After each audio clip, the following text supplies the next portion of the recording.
नमस्कार दोस्तों, स्वागत है आपका आज के मुख्य समाचारों में। दोस्तों यहां पर आपको देखने को मिलेंगी सुबह से लेकर शाम तक की तमाम बड़ी खबरें मुख्य समाचार ब्रेकिंग न्यूज अपडेट्स के रूप में। तो दोस्तों आप सभी लोगों से रिक्वेस्ट है इस वीडियो को ज्यादा से ज्यादा लाइक और शेयर करें।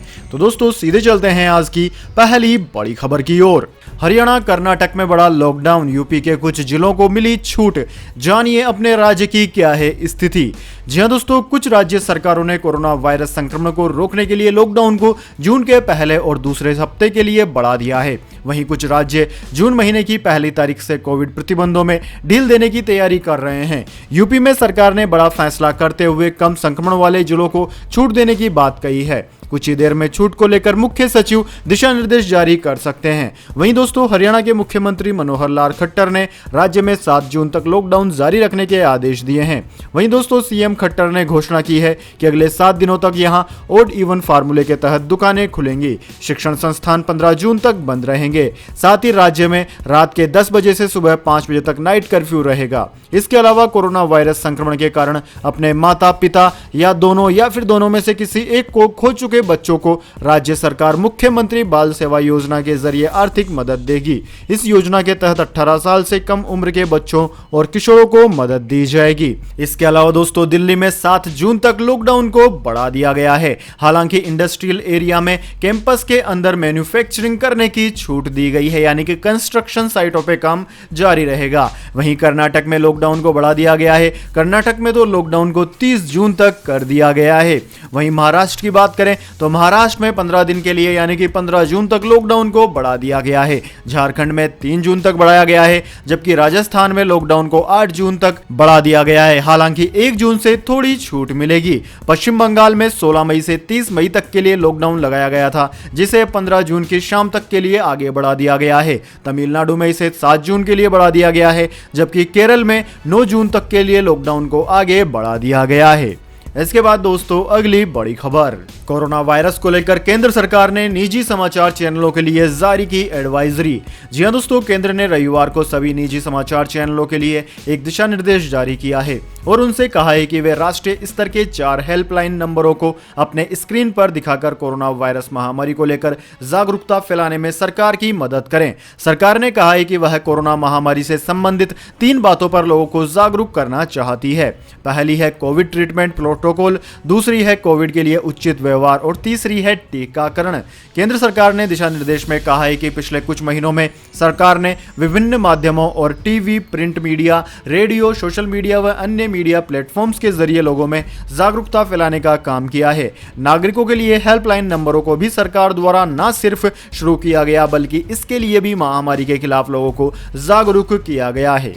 इसके बाद दोस्तों अगली बड़ी खबर, 5 से लेकर 12 वर्ष की उम्र तक के बच्चों के लिए जाइडस कैडिला ने विकसित की वैक्सीन। जुलाई तक मंजूरी मिलने की है उम्मीद। जी हां दोस्तों, गुजरात के अहमदाबाद स्थित Zydus Cadila group corona virus की अपनी वैक्सीन जाइकोव-डी को 5 से 12 साल के बच्चों के लिए टेस्ट करने की योजना बना रहा है। जाइकोव-डी प्लाज्मिड डीएनए वैक्सीन है जो कि न्यूक्लिक एसिड वैक्सीन के तहत आती है। हाल ही में जाइडस कैडिला ने बालिगों के लिए 800 क्लिनिकल ट्रायल किए, जबकि वैक्सीन का परीक्षण 12 से 18 साल के बच्चों के लिए भी किया गया है। कंपनी की तैयारी अपनी वैक्सीन के लिए जून या जुलाई के अंत तक इमरजेंसी इस्तेमाल की मंजूरी पाने की है। कैडिला हेल्थ केयर लिमिटेड के मैनेजिंग डायरेक्टर शेरविल पटेल ने टाइम्स ऑफ इंडिया के साथ बातचीत में कहा कि हमारे पास 5 से 12 वर्ष के बच्चों पर वैक्सीन की टेस्टिंग से जुड़ा अच्छा खासा डाटा होगा। अगर सब कुछ सही तरीके से चलता है तो 12 से 18 वर्ष के बच्चों के लिए वैक्सीन को मंजूरी मिल जाएगी। इसके बाद दोस्तों अगली बड़ी खबर, वियतनाम में कोरोना का नया वेरिएंट आया सामने। यह हवा में तेजी से फैलता है। भारत और ब्रिटेन में मिले इस स्ट्रेन का मिला जुला है स्वरूप। जी हां दोस्तों, कोरोना के बढ़ते मामलों के बीच वियतनाम में वायरस के नए वेरिएंट की पुष्टि हुई है। दावा किया जा रहा है कि यह हवा के जरिए तेजी से फैलता है। वियतनाम के स्वास्थ्य मंत्री गुएन थान लोंग ने बताया कि इस वेरिएंट में सबसे पहले भारत और ब्रिटेन में मिले B.1.617 से मिलते जुलते स्ट्रेन है। वैज्ञानिकों ने हाल ही में संक्रमित हुए कुछ मरीजों को इन्फेक्ट करने वाले वायरस की जेनेटिक स्टडी की। इसमें इस नए स्ट्रेन की पुष्टि हुई है। पहले ब्रिटेन, दक्षिण अफ्रीका, ब्राजील ब्राजील और भारत में कोरोना का नया स्ट्रेन कोहराम मचा चुका है। कोरोना का यह वेरिएंट गले में तेजी से बढ़ता है और तेजी से आसपास के माहौल में फैलता है। हालांकि लोंग ने यह नहीं बताया कि अभी वियतनाम में इस नए वेरिएंट के कितने केस आए हैं। इससे पहले भी वियतनाम में 7 वेरिएंट फैले हुए थे। इसके बाद दोस्तों अगली बड़ी खबर, बाबा रामदेव के खिलाफ रेजिडेंट डॉक्टरों को अब वैज्ञानिकों ने भी दिया समर्थन। जी हां दोस्तों, बाबा रामदेव बनाम इंडियन मेडिकल एसोसिएशन के बयानों के बाद शुरू हुई जंग अब सड़कों पर दिखाई देगी। 1 जून को देश भर की कई रेजिडेंट डॉक्टर्स एसोसिएशन विरोध प्रदर्शन करेंगी। कोरोना के दौरान में एलोपैथी पर उठे सवालों के बाद शुरू हुई इस बहस में अब डॉक्टरों और वैज्ञानिकों के समूह progressive medicos and scientist forum ने भी डॉक्टरों का साथ देने की जानकारी दी है। PMSF के राष्ट्रीय अध्यक्ष डॉक्टर हरजीत सिंह भट्टी और एग्जीक्यूटिव मेंबर डॉक्टर विकास वाजपेयी की ओर से कहा गया है कि मॉडर्न मेडिसिन पर बाबा रामदेव के हमले के बाद देश भर में प्रदर्शन होने जा रहे हैं, जिसमें PMSF भी शामिल होगी। उन्होंने कहा कि बाबा रामदेव ने मॉडर्न साइंस को लेकर बेहद आपत्तिजनक बयान दिया है, जो अपमानजनक होने के साथ ही कोरोना में डॉक्टरों के योगदान पर सवालिया निशान लगाने जैसा है। डॉक्टर भट्टी ने कहा कि यह रामदेव की ओर से कोरोना महामारी के खिलाफ लड़ाई लड़ रही मेडिकल फेटर्निटी का ध्यान भटकाने के लिए पैदा किया गया विवाद है। रामदेव की ओर से यह सब इस नाजुक दौर में कहा गया है, जबकि मेडिकल क्षेत्र ने अपने सैकड़ों डॉक्टर, नर्स और पैरामेडिकल स्टाफ को लोगों की सेवा करने के दौरान खो दिया है। दोस्तों, इनका कहना है कि 1 जून को Delhi, NCR, Bihar, UP, Punjab, MP, Rajasthan सहित राज्यों में रेजिडेंट डॉक्टर्स एसोसिएशन देश के अलग अलग हिस्सों में इकट्ठा होंगे और बाबा रामदेव द्वारा कोरोना मौतों के लिए मॉडर्न मेडिकल ट्रीटमेंट को जिम्मेदार ठहराने का विरोध करेंगे। इसके बाद दोस्तों अगली बड़ी खबर, सपा सांसद आजम खान की हालत है गंभीर, फेफड़ों के बाद किडनी में भी है दिक्कत। जी हां दोस्तों, सपा सांसद आजम खान की स्थिति गंभीर बनी हुई है। पिछले कई दिनों से उनका इलाज लखनऊ के मेदांता हॉस्पिटल में चल रहा है। वे कोरोना पॉजिटिव है और उन्हें सांस लेने में भी तकलीफ हो रही है। अब अस्पताल की तरफ से ही उनका हेल्थ बुलेटिन जारी किया गया है। जानकारी दी गई है कि लंग्स के बाद आजम खान की किडनी में भी दिक्कत होने लगी है। इस समय आजम खान को क्रिटिकल केयर और नेफ्रोलॉजी डॉक्टर्स की निगरानी में रखा गया है। उन्हें इस समय ICU में 3 से 5 लीटर ऑक्सीजन की जरूरत पड़ रही है। इससे पहले डॉक्टरों द्वारा बताया गया है कि आजम के फेफड़ों में फाइब्रोसिस और केविटी पाई गई थी। उस वजह से उनकी स्थिति ज्यादा क्रिटिकल देखने को मिली। अब उनकी किडनी में भी समस्या होने लगी है। ऐसे में डॉक्टरों की चुनौती और ज्यादा बढ़ गई है। कोशिश तो पूरी की जा रही है, लेकिन पिछले कुछ दिनों से आजम खान की सेहत में ज्यादा सुधार नहीं हो रहा है। उनके बेटे अब्दुल्ला ने तो कोरोना पर जीत दर्ज कर ली और उनकी सेहत में भी तेजी से सुधार हुआ, लेकिन आजम खान अभी भी क्रिटिकल बने हुए हैं। इसके बाद दोस्तों अगली बड़ी खबर, कोरोना कर्फ्यू को लेकर यूपी सरकार का नया फैसला, कम संक्रमण वाले जिलों में रहेगी ढील। दोस्तों, उत्तर प्रदेश के 20 जिलों को छोड़कर प्रदेश में कर्फ्यू में ढील दी गई है। 1 जून से कोरोना कर्फ्यू में ढील रहेगी। शाम 7 बजे से सुबह 5 बजे तक नाइट कर्फ्यू लागू रहेगा। शनिवार और रविवार को पूरे यूपी में साप्ताहिक बंदी रहेगी। निजी कंपनियों के कार्यालय खुलेंगे। सभी सरकारी दफ्तर 50% उपस्थिति के साथ खुलेंगे। इसके साथ ही स्कूल, कॉलेज और शिक्षण संस्थान अभी फिलहाल के लिए बंद रहेंगे। रेस्टोरेंट से अभी होम डिलीवरी ही होगी। हाईवे के किनारे ढाबे खुलेंगे। मॉल, सिनेमाघर, क्लब यह सब बंद रहेंगे। दोस्तों, आपकी जानकारी के लिए बता दें, कुछ राज्य सरकारों ने कोरोना वायरस संक्रमण को रोकने के लिए लॉकडाउन को जून के पहले और दूसरे हफ्ते के लिए बढ़ा दिया है। वहीं कुछ राज्य जून महीने की पहली तारीख से कोविड प्रतिबंधों में ढील देने की तैयारी कर रहे हैं। यूपी में सरकार ने बड़ा फैसला लेते हुए कम संक्रमण वाले जिलों को छूट देने की बात कही है। छूट को लेकर मुख्य सचिव ने दिशा निर्देश भी जारी कर दिए हैं। इसके बाद दोस्तों अगली बड़ी खबर, एक्सपर्ट्स बोले फंगस के नए नए रंगों से न डरें, व्हाइट, येलो, ब्लैक और क्रीम में से सिर्फ एक ही है खतरनाक। जी हां दोस्तों, कोरोना महामारी की दूसरी लहर के बाद आई एक फंगस की महामारी ने सबको भयभीत कर दिया है।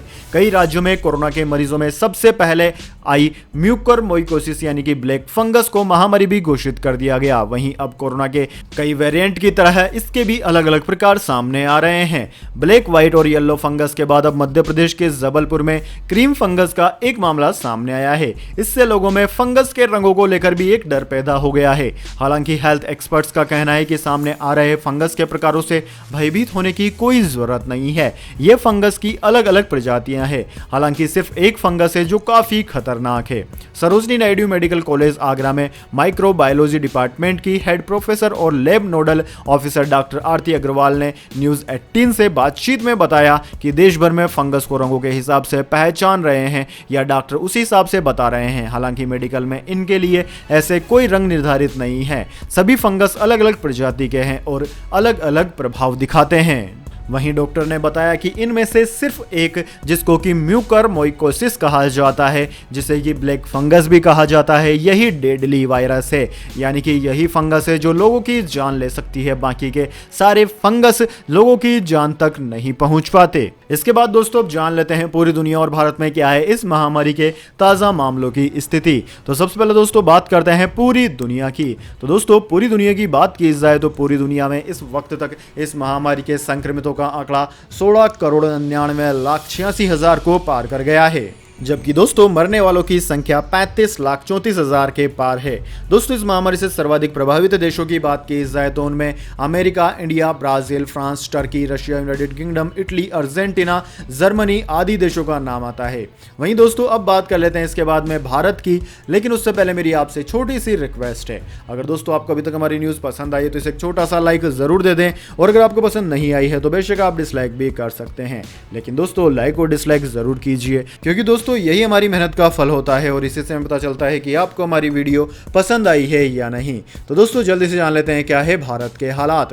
दोस्तों भारत में इस वक्त तक इस महामारी के संक्रमितों का आंकड़ा 2,78,94,000 को पार कर गया है। जबकि दोस्तों इस महामारी से मरने वालों की संख्या 3,25,000 के पार है। इस महामारी के पिछले 24 घंटे में 1,65,000 से ज़्यादा नए मामले सामने आए हैं। हालांकि ये मामले पिछले एक हफ्ते से लगातार कम हो रहे हैं।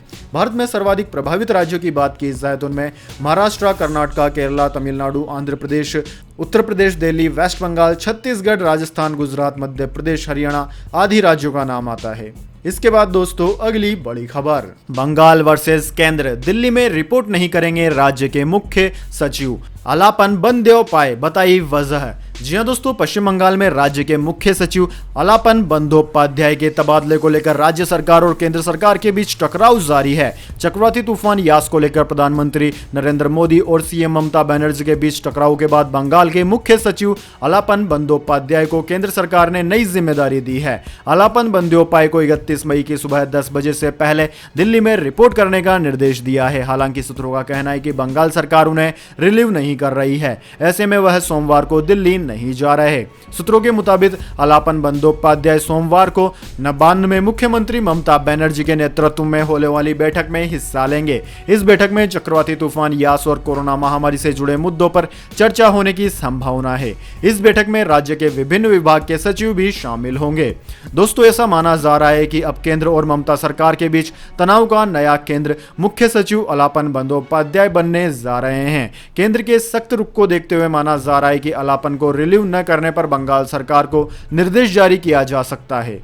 इसके बाद दोस्तों अगली बड़ी खबर, इंडियन मेट्रोलॉजी डिपार्टमेंट की भविष्यवाणी, केरल में 31 मई तक दस्तक देगा मानसून, कर्नाटक में 1 जून को होगी भारी बारिश। जी हां दोस्तों, देश में मानसून कुछ ही समय में दस्तक देने वाला है। इस बात की जानकारी मौसम विभाग ने रविवार को दे दी। दोस्तों आपकी जानकारी के लिए बता दें, दिल्ली समेत कई राज्यों में अगले कुछ दिनों में बारिश शुरू हो जाएंगी। वहीं भारतीय मौसम विज्ञान विभाग ने कहा है कि केरल में मानसून 31 मई तक दस्तक दे देगा। इंडियन मेट्रोलॉजी डिपार्टमेंट का कहना है कि केरल में सोमवार से मानसून के चलते बारिश शुरू हो सकती है। इंडियन मेट्रोलॉजी डिपार्टमेंट के वरिष्ठ वैज्ञानिक राहुल एम ने कहा है कि केरल में 31 मई के करीब साउथ वेस्ट मानसून के लिए स्थितियां अनुकूल है। इसके 5 जून तक गोवा पहुंचने की उम्मीद है। दूसरी तरफ 1 जून से साउथ वेस्ट हवाएं धीरे धीरे जोर पकड़ सकती है, जिसके चलते केरल में बारिश काफी तेजी से आ सकती है। लिहाजा केरल में 3 जून के आसपास मानसून के पहुंचने की उम्मीद जताई जा रही है। दोस्तों इस साल इंडियन मेट्रोलॉजी डिपार्टमेंट की रिपोर्ट्स के अनुसार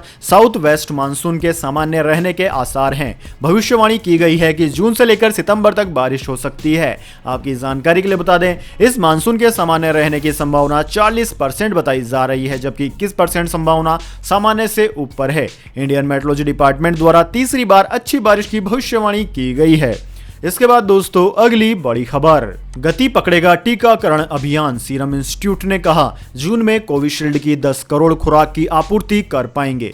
जी हां दोस्तों, देश के कई राज्यों में वैक्सीन की कमी की बढ़ती शिकायतों के बीच सीरम इंस्टीट्यूट ऑफ इंडिया यानी कि SII ने सरकार को सूचित किया है कि वह जून में कोविशील्ड की 9 से 10 करोड़ खुराक का निर्माण और आपूर्ति कर सकेगी। केंद्रीय गृह मंत्री अमित शाह को लिखे पत्र में पुणे स्थित वैक्सीन निर्माता ने कहा कि उसके कर्मचारी महामारी के कारण विभिन्न चुनौतियों के बावजूद 24 घंटे काम कर रहे हैं। सीरम इंस्टीट्यूट ऑफ इंडिया में सरकार और नियामक मामलों के निर्देशक प्रकाश कुमार सिंह ने पत्र में कहा कि हमें यह बताते हुए खुशी हो रही है कि जून के महीने में हम अपनी कोविशील्ड वैक्सीन की 9 से 10 करोड़ खुराक का निर्माण और देश को आपूर्ति करने में सक्षम होंगे, जबकि मई में हमारी उत्पादन क्षमता 6.5 करोड़ खुराक थी। यह खबर दोस्तों तब सामने आई है जब कई राज्यों ने कोरोना वायरस वैक्सीन की कमी को लेकर शिकायत की है। हाल ही में दिल्ली और महाराष्ट्र सहित कई राज्यों ने 18 वर्ष से अधिक आयु के लोगों के टीकाकरण अभियान को रोक दिया क्योंकि वैक्सीन का स्टॉक समाप्त हो गया है। इसके बाद दोस्तों अगली बड़ी खबर, गोल्ड सिल्वर प्राइस टुडे, जानिए क्या है आज सोने और चांदी की कीमतें। दोस्तों सोने का भाव आज 527 रुपए तेज रहा और इसी के साथ सोना अब 49,033 रुपए प्रति 10 ग्राम पर हो गया है। चांदी की बात की जाए तो चांदी इस दौरान 936 रुपए बढ़ गई है और अब चांदी की कीमत 71,866 रुपए प्रति किलोग्राम हो गई है। इसके बाद दोस्तों अगली बड़ी खबर, 1 जून से महंगा होगा हवाई सफर, आपकी जेब पर पड़ेगा असर। जी हां दोस्तों, घरेलू हवाई यात्रा अब 1 जून से महंगी होने वाली है। सरकार ने हवाई किराए में बढ़ोतरी कर दी है और नई दरें 1 जून से लागू हो जाएंगी। नागरिक उड्डयन मंत्रालय ने शुक्रवार को जारी आधिकारिक आदेश में कहा है कि हवाई किराए की निचली सीमा में 13 से 16% वृद्धि की गई है। यह वृद्धि 1 जून से लागू हो जाएगी। हालांकि हवाई किराए की ऊंची सीमा को पूर्ववत रखा गया है। दरअसल दोस्तों कोविड-19 की दूसरी लहर की वजह से हवाई यात्रियों की संख्या काफी कम हो गई है और लॉकडाउन की वजह से लोगों की कमाई भी प्रभावित हुई है, जिसका असर हवाई यात्रा पर भी दिखने को मिल रहा है। सरकार के इस कदम का फायदा सीधे सीधे एयरलाइंस कंपनियों को होगा और उनकी आय बढ़ेगी तथा कोरोना महामारी के दौरान जो नुकसान उठाना पड़ा है उसकी भरपाई करने में मदद मिलेगी। देश में हवाई उड़ान अवधि के आधार पर हवाई यात्रा किराए की निचली और ऊंची सीमाएं तय की गई है। यह सीमा पिछले साल 2 माह चले लॉकडाउन के 25 मई को खुलने के समय तक तय की गई। नागरिक उड्डयन मंत्रालय ने शुक्रवार को जारी आधिकारिक आदेश में कहा गया है कि 40 मिनट तक की अवधि की हवाई उड़ान के लिए किराए की निचली सीमा को 2300 रुपए से बढ़ाकर 2600 रुपए यानी कि 13% की वृद्धि कर दी गई है। इसी प्रकार 40 मिनट से लेकर 60 मिनट तक की उड़ान अवधि के लिए किराए की निचली सीमा 2900 रुपए की जगह 3300 रुपए प्रति व्यक्ति कर दी गई है। इससे सीधे सीधे प्लेन कंपनियों को फायदा होगा। इसके बाद दोस्तों अगली बड़ी खबर, राजस्थान के मुख्यमंत्री अशोक गहलोत का केंद्र पर निशाना, कहा पेट्रोल डीजल की कीमतें बढ़ाकर आमजन की मुश्किलें बढ़ा रही है मोदी सरकार। जी हां दोस्तों, राजस्थान के मुख्यमंत्री अशोक गहलोत ने ईंधन की कीमतों में हो रही लगातार वृद्धि और बढ़ती महंगाई को लेकर केंद्र सरकार पर निशाना साधा है। उन्होंने कहा है कि प्रधानमंत्री नरेंद्र मोदी के नेतृत्व वाली सरकार कोविड-19 वैश्विक महामारी में पेट्रोल डीजल की कीमतें लगातार बढ़ाकर आमजन को मुश्किल में डाल रही है। उन्होंने कहा कि कई राज्यों में पेट्रोल के दाम 100 रुपए प्रति लीटर से अधिक हो गए हैं। गहलोत ने कहा कि एक तरफ आम आदमी कोविड-19 से और आमदनी कम होने से परेशान है, वहीं दूसरी ओर मोदी सरकार महंगाई से उनके लिए मुश्किल पैदा कर रही है। दोस्तों मुख्यमंत्री ने एक बयान में दावा किया कि केंद्र सरकार की 1/3 कमाई पेट्रोल व डीजल पर कर से हो रही है। उन्होंने कहा कि जब केंद्र सरकार को पेट्रोल व डीजल पर कर कम करके आम आदमी को राहत देनी चाहिए थी, तब इस साल के बजट में इन पर एक नया कर लगा दिया गया है, जिससे परिवहन लागत बढ़ गई और सभी चीजों पर महंगाई बढ़ रही है। इसके बाद दोस्तों अगली बड़ी खबर, महाराष्ट्र सचिवालय में बम की खबर के बाद तलाशी अभियान पूरा, नहीं मिला कोई संदिग्ध चीज।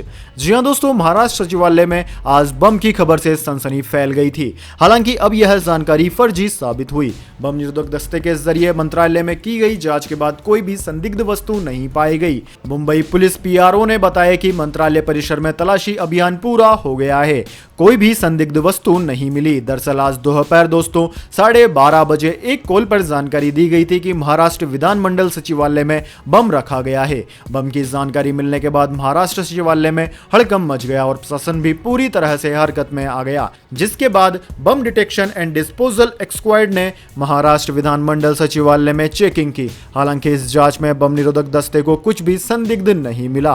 वहीं मुंबई पुलिस का कहना है कि प्रथम दृष्टया यह एक फर्जी कॉल था।